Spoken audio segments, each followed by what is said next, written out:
Ularning ba'zilariga 2-3 ta odam qarashga to'g'ri keladi. Ular ham yashashga haqqi bor, bular ham qadrlanish kerak. Ma'lum bir tomonda ozgina nuqsoni bor, lekin mana shularni e'tibori, bularning duosi juda ham ijobat.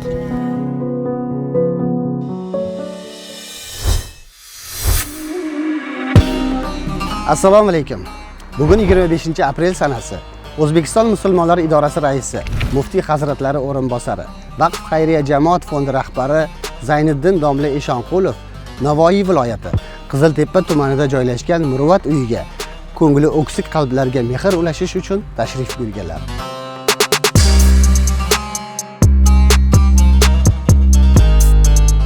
O'sha yurtimizdagi fayz baraka mana shularning duosi bilan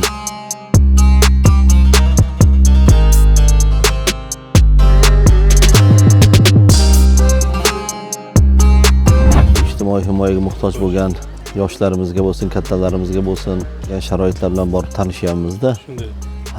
Hammasi o'sha hududdagi eng ob-havosi yaxshi bo'lgan, eng sharoiti yaxshi bo'lgan joylardan qilib berilgan tibbiy nazorati, parvarishi, hammasi savob ishlar bilan.